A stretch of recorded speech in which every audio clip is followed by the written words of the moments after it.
현장을 뛰는 기자, 사건의 핵심을 짚어내는 변호사와 함께 우리 사회를 속속들이 파헤치고 프로파일링하는 시간이죠. 사회 프로파일링. 오늘은 김준우 변호사, 김호환 한겨레 신문 기자 두 분과 함께합니다. 어서 오세요. 안녕하세요. 안녕하세요. 네, 사회 프로파일링 역시 지금 유튜브로 생중계되고 있습니다. 여러분께서 남겨주시는 소중한 댓글, 의견 저희가 실시간으로 다 확인을 하고 있으니까요. 유튜브에서 표창원의 뉴스 아이킥을 검색해서 들어와 주시면 감사하겠습니다. 먼저 첫 번째 주제로 가보겠습니다. 김준우 변호사, 요즘 대통령실 그리고 국회에서도 특별감찰관 임명하자, 뭐 언제 하냐, 뭐 네. 이런 이야기가 들리던데요. 그렇죠. 이거 조금 시간이 돼서 네. 사실 조금 제 기억에서 흐려진 청취자분들도 계실 것 같아요. 그렇습니다. 그렇게 오래된 제도는 아닌데, 그렇죠. 네, 기억 속에 좀 파묻혀 있던 제도인데요. 설명 좀 해주세요. 특별감찰관법에 의해서 네. 대통령의 배우자 그리고 사촌 이내 친족, 그 다음에 대통령 비서실에서 수석 비서관 이상의 공무원을 감찰하는 특수 기구고요. 네. 역사적으로 이제 올라가 보면 이제 고위공직자 특히 이제 대통령 친인척과 관련돼서는 공정하고 엄정한 수사가 좀 제대로 안 된다라는 비판이 많이 있었고 네. 그러다 보니까 뭐 맨날 특검하자 이게 이제 여의도의 단골 메뉴였는데 네. 이게 특검은 너무 기간도 짧고 이러니까 안 된다. 그래서 이제 여러 가지 대안 중에 원래 마련했던 제도는 그 중에 하나가 이제 공수처였습니다. 그렇죠. 근데 공수처에 대해서 좀 부담스러워했던 박근혜 당시 대통령이 그때 중간에 합의점으로 찾은 게 특별감찰관 제도를 수용을 하면서 네. 요 적어도 제일 문제가 된다고 하는 청와대에서의 문제점을 좀 파헤치는 독립기구를 두자라고 합의를 했었고 예. 이제는 그 이름은 잘 기억하시는데 이석수 특별감찰관이 네. 당시에 이제 그 임명이 됐었던 거죠. 근데 특별감찰을 하려고 하자 또 뭐 제대로 외압 논란 때문에 이석수 감찰관이 그 당시에 하차하지 않았습니까? 그랬죠. 그러다 보니까 이제 정권이 바뀌고 나서 이거 특별감찰관은 별로 효용성이 없는 제도다. 그러니까 공수처를 만들자라고 네. 하면서 문재인 정부에서는 공수처를 설립하는 데 주된 여력을 투입했고요. 네. 그러다 보니까 특별감찰관을 나중에 이제 공수처 만들어지고 나니까 필요 없는 거 아니냐, 기능 중복이다라고 하면서 네. 임명을 좀 회피해 왔고 예. 폐지 쪽으로 당론이 있었는데 실제로 폐지되지 않았습니다. 그런데 이제 이거에 대해서 국민의힘에서는 상당히 비판적인 입장이었고 네. 그러다 보니까 이제 그러면 왜 내로남불 안 하려면 이제 특별감찰관의 임명을 또 해줘야 되니까 예. 이제 그게 여의도 이번 정기국회에 뭐랄까 주요 메뉴로 올라온 상황입니다. 네. 아니 지금 김준우 변호사 쭉 네. 뭐 듣기 쉽게 설명을 해 주셨는데요. 김한 기자님. 네. 말씀하신 것처럼 윤석열 대통령 대선 공약 중에 특별감찰관 부활이 있습니다. 임명이죠.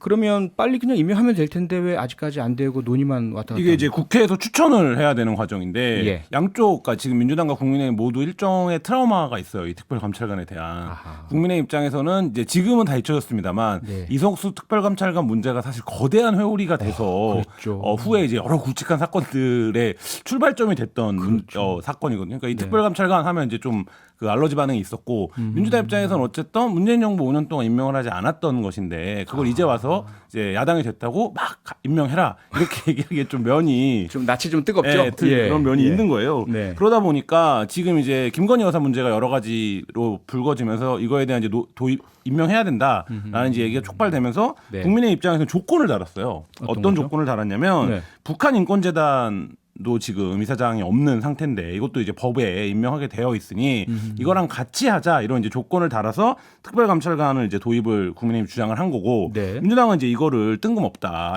서로 두 개가 연결된 문제가 아닌데 관계가 없다. 예, 각각 하면 되는데 예. 왜 이거를 이제 엮냐? 이거 자체는 하지 않으려고 하는 거다. 지금 이제 대통령실을 향한 어떤 비판적인 여론을 돌리는 카드로 이거를 활용하려고 하는 거다. 뭐 이런 이제 시각을 보여주고 있는 겁니다. 네. 이 부분이요. 앞서 이제 말씀하신 것처럼 국회에서 추천하고 대통령실에서 임명하고 이런 상황인데 민주당에서는 대통령실이 먼저 국회에 추천 요청 공문을 보내라. 이게 법상 그게 요건이고 이거 아니요, 법에는 그런 절차는 없습니다. 없습니까? 그냥 국회에서 추천을 추천. 하면 대통령이 며칠 이내인가 3명이 추천 오면 30일. 네, 30일 이내에 겁니다. 임명해갖고 인사청문회 근데 대상이긴 합니다. 인사청문회 대상이긴 네, 하고요. 상당히 높은 자리죠. 그런 면에서 보면. 네. 그리고 제가 지금 모르겠습니다만 제가 알기로는 특별감찰관실이 그래서 광화문 어딘가에 있습니다. 아, 사무소가요? 네, 그래서 임대료는 나가고 있어요. 예전에 그 박근혜 정부 시절에는 30명이 넘었어요 조직이. 그러니까 30명이 넘는 조직이었고 네. 그때 이제 박근혜 대통령 관련 친족만 한 200여 명. 그다음 수사 그러니까 감찰 대상이 네. 그리고 이래저래 합치면 사실 이 특별감찰관실에서 감찰할 수 있는 대상이 네. 몇백 명 이상이 될 수밖에 없거든요. 그렇게 되기 때문에 굉장히 큰 조직입니다, 사실. 예. 그리고 이제 공수처가 생겼으니까 이제 없애도 되지 않냐. 사실 이제 저는 일응은 맞는 얘기인데 네. 현실적으로는 공수처도 미니 사이즈로 출범을 했기 때문에 그렇죠. 이 상시 감찰 업무를 할 정도로 지금 수사 여력이나 업무 여력이 없다고 보여집니다. 네. 그런 면에서 봤을 때는 옥상옥이 아니라 실제 그 규모를 따졌을 때는 뭐 네. 감찰관실을 정상화하는 것도 방법이 될 수 있다고 보여집니다. 아니 기본적으로 공수처는 수사기관이고요. 특별감찰관은 수사권이 없는 감찰 기능. 네. 직무 감찰과 비위 조사하고 주로 징계나 예방. 네. 만약에 범죄 혐의가 발견되면 고발 조치를 하는 것밖에는 권한이 없지 않습니까? 그렇죠. 예. 근데 이제 청와대 내에서 원래 이제 정권마다 다릅니다만 뭐 네. 공직기강 비서관이나 반부패 비서관실 같은 데서 이제 고위 공무원들을 공직 감찰하는 기능을 한 부서에서 맡으면 다른 부서에서는 청와대에서 맡고 뭐 이런 식으로 이제 기능 배분을 했었는데 예. 그게 아무래도 안에 있으면 팔이 안으로 굽기 때문에 그렇죠. 바깥으로 빼는 게 더 합리적이지 않을까 싶습니다. 그러니까요. 알겠습니다. 다음 주제로 넘어가 보죠. 김한 기자, 가슴 아픈 사건이죠. 네. 고 이해람 중사 사망 사건 특검이 계속 진행 중인 것으로 알고 있는데요. 네, 그렇습니다. 현재 어디까지 왔습니까? 지난 6월 5일에 이제 고 이해랑 중사 사망 사건 진상 규명을 위한 특별 검사팀이 출범을 했죠. 지금 네. 수사가 진행되고 있습니다. 원래 수사 기한이 100일이었는데 수사 기한을 30일 연장해서 9월 12일까지 조사가 이루어지니까 지금 이제 한 20여일 채 안 남은 셈이죠. 그러네요. 뭐 지금까지 사건 관계한 80여 명을 불러서 조사했다고 해요. 그리고 네. 이제 막바지로 그 당시 이제 최고 의사 결정을 했던 사람들을 불러서 이제 조사를 하고 있는데 예. 이성년 전 공군참모총장이 참고인 신분으로 조사가 됐고 네. 그래서 이게 참고인 신분이냐 뭐 피의자 신분이냐 기자들이 이제 설왕설래가 좀 있었는데 참고인 신분이었던 걸로 확인이 됐고요. 예. 그리고 전익수 공군 본부 법무실장을 피의자 신분으로 소환해 이제 조사할 예정입니다. 네. 이 전 실장은 이제 이 수사가 애초에 부실하게 된 거에 책임이 있다. 네. 이렇게 이제 지목을 받았던 인물인데 이 수사가 결국 이제 특검팀의 어떤 성패를 가를 분수령이 될 것으로 보입니다. 네. 김준우 변호사, 네. 사실 고 이해람 중사가 이제 성폭력 피해를 입은 것 이것도 상당히 중하고 문제이긴 하지만 그 이후에 벌어진 일, 가해자 편을 든다든지 피해자가 오히려 불편한 상황에 내몰린 2차 가해를 입는다든지 그 이후에 뭐 조작이 일어난다든지 이런 것들이 더 큰 문제 아닙니까? 그렇죠. 이 사건에 사실은 어떻게 보면 뭐 성폭력 사건에서 경중을 따지긴 좀 그렇습니다만 이 사건에 대해서 작고하신 고 이해람 중사가 이걸 신고한 이후에 네. 그 관련 부대에서의 그 대처 방안 거의 입막음을 하려고 하거나 은폐하려고 했었고 그렇죠. 이게 공군으로 올라가서도 공군에서는 또 국방부에 제대로 된 보고를 하지 않은 채 네. 쉬쉬하는 분위기가 있었다는 거죠. 결국 어떻게 보면 이게 말하자면 어떤 디딤돌이 돼서 네.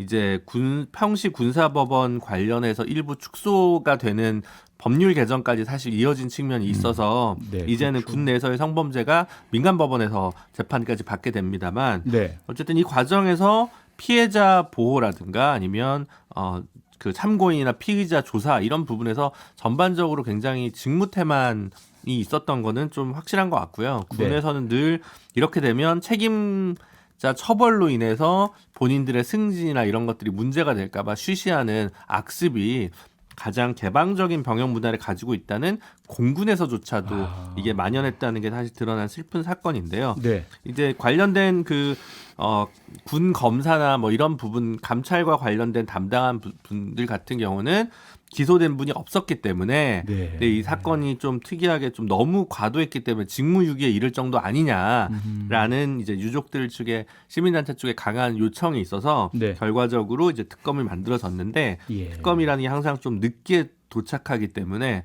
좋은 성과를 내기가 항상 어려운 구조적 제약이 있는 것도 사실입니다. 네. 물론 이제 고 이해람 중사의 희생으로 이후에 군내에서 발생한 범죄 사건 과거보다는 좀 더 개방되고 민간 사법기관이 개입할 수 있는 그러한 여지가 있는 제도 개선은 이루어졌지만 이 사건 자체도 진상은 완전히 제대로 규명돼야 되는 거 아닙니까? 네, 근데 이제 그 부분에서 특검팀이 굉장히 난항을 겪고 있는 것으로 보이는데요. 네. 일단 구속영장 청구했던 이 피의자를 구속해야 됩니다라고 청구했던 영장이 2번이나 기각이 됐습니다. 그러니까요. 그러니까 특검 기간이 정해져 있다라는 점을 감안하면 네. 이 구속영장이 기각되면 뭐 그게 인과관계는 꼭 아닙니다만 굉장히 좀 수사를 해나가기가 어려움을 겪는 게 현실이기 때문에 그렇습니다. 사실 두 가정에서의 실패가 있었다는 거고 네. 이제 결정적으로 지금 많이 얘기되고 있는 건 시민단체에 의해서 공개됐던 이른바 이제 전입수 파일이라고 불렸던 파일이 네. 조작됐다라는 거거든요. 그래서 이거를 조작한 혐의로 이걸 제보했던 변호사가 지금 오히려 구속된 상황이에요. 아이고. 그러니까 이제 이렇게 되면 네. 이 특검의 성패 핵심은 위계적인 지시에 따라서 이 사건이 은폐됐느냐, 수사가 방해받았느냐를 규명해야 되는데 그렇죠. 사실 이제 그거를 규명해야 되는 피의자에 대한 영장은 기각되고 핵심적인 증거라고 봤던 파일은 조작됐다. 이런 지금 지금까지 중간 상황이 이렇기 때문에 사실 이제 어떤 결론에 도착할 수 있을지 이거는 좀 지켜봐야 되는데 시간도 많지 않고 지금까지의 과정도 별로 썩 성공적이진 않은 것 같습니다. 무척 아쉽습니다. 어쨌든 진상규명이 제대로 이루어지길 바라겠고요. 마지막 주제로 가보겠습니다. 많은 국민을 안타깝게 했던 사건이죠. 수원에서 생활고에 시달리던 새 모녀가 숨진 채로 발견되었습니다. 김준호 변호사 이 사건 보시고 어떻게 생각하셨어요? 근데 이게 사실은 복지 현장에 계신 사회복지사들이나 공무원분들은 사실 많은 노력을 좀 하고 있는데 네, 그렇죠. 여전히 그 복지의 사각지대나 위기의 징후가 감지되는 가구들에 대한 발굴이 미처 행정 여력에 미치지 못하는 경우들이 네. 또다시 이제 반복된 것 같습니다. 네. 사실은 이제 엄밀하게 얘기하면 뭐 제가 조금 뭐랄까요, 군 단위에선 이런 일이 잘 없습니다. 왜냐하면 인구 대비 공무원 숫자가 많기 때문에 네. 상대적으로 어느 집이 지금 좀 경제적으로 곤궁한지 파악도 쉽고 뭐 쌀도 갖다 주고 뭐 이런 것들이 좀 가능한데 네. 100만 이상의 도시에서는 아무래도 지금까지는 좀 여러 가지 한계들이 있는 것 같습니다. 그래서 뭐 지금 전기요금이나 수도요금, 뭐 건강보험료 체납되면 이게 이제 어떤 발굴을 해고 적극적으로 아웃리치를 하는 것들을 하는데 지금 주소지가 달랐기 때문에 실거주지랑 주소지가 달랐다는 점 때문에 좀 제대로 안 다뤄진 게 아닌가 싶기도 하고요. 예. 아마 좀 더 통합적인 발굴 시스템을 네. 보건복지부와 지자체들이 좀 연계해서 만드는 또 뭐랄까 업데이트가 좀 돼야 되지 않을까 이런 생각이 많이 듭니다. 네, 사실 군단위 사회복지 공무원분들도 무척 힘드신 걸 제가 직접 현장에서 봤거든요. 한번 가봤더니 김준호 변호사의 말씀처럼 인구는 대비로 그렇게 많지는 않지만 지역이 광활하기 때문에 네. 방문하시는데 시간이 너무 많이 많죠. 소요되더라고요. 네. 그리고 고령자분들이 많으셔가지고 맞습니다. 네. 지금 김한 기자, 김준호 네. 변호사께서 예. 이 주소지 등록 문제를 말씀하셨어요. 실제 거주지는 수원인데 주민등록상 주소는 화성에 등록돼 네. 있었고 전입 신고가 이루어지지 않아서 지원이 이루어지지 못했다. 네. 사각지대 우리가 송파 모녀 맞습니다. 부분도 사각지대 얘기했고요. 네. 이 사각지대 여전히 계속 남아 있네요. 네, 제가 그 사건 기자를 할 때 성북구에도 비슷한 세모녀가 이제 사망하는 사건이 있어서 현장을 네. 취재하고 그랬을 때 네. 이제 관련 기관들이나 이제 관청들을 찾아다니면 크게 두 가지로 나뉩니다. 그러니까 본인이 와서 적극적으로 신청을 하면 네. 약간 기준에 못 미치거나 미비하더라도 어떤 방식으로든 이제 구제할 수 있는 방안을 같이 모색해줄 정도의 행정은 지금 이제 갖춰져 있는데 네. 문제는 신청하지 않은 사람들의 경우에는 적극적인 발굴이 이루어져야 되는데 예. 그 부분에 대해서 매뉴얼이 굉장히 강화되고 있는 추세이긴 합니다. 전에 비해서는. 네. 그래서 그럼에도 불구하고 이번처럼 결정적으로 그러니까 예를 들면 주소지가 달랐다. 뭐 이런 거에서 하나의 톱니바퀴가 맞지 않으면 네. 아예 이제 발굴이 되지 않는 이런 사례들이 여전히 있는 거예요. 그래서 예. 지금 뭐 기본적인 이제 뭐 수도요금이라든지 건강보험료 같은 공과금을 안 낸다든지 아니면 뭐 이런 여러 가지 것들을 통해서 그걸 이제 보완하는 방식을 그러니까 사전 징후가 발견되면 네. 취하고 있긴 한데 예. 사실 이제 이 부분에서도 좀 더 어떤 방식으로 이제 접근을 해야 되는지는 뭐 사회복지를 연구하시는 분들이 더 이제 아마 그렇겠죠. 찾고 있을 텐데 좀 더 적극적인 발굴책이 필요하지 않은가 이런 생각은 듭니다. 네, 근본적인 제도 개선 꼭 있었으면 좋겠습니다. 더 이상 이렇게 허망하게 생명을 잃는 일 없었으면 좋겠습니다. 여기까지 하겠습니다. 두 분 수고하셨습니다. 감사합니다. 평일 저녁 6시 5분에 여러분을 찾아갑니다. MBC 라디오 표창원의 뉴스 하이킥.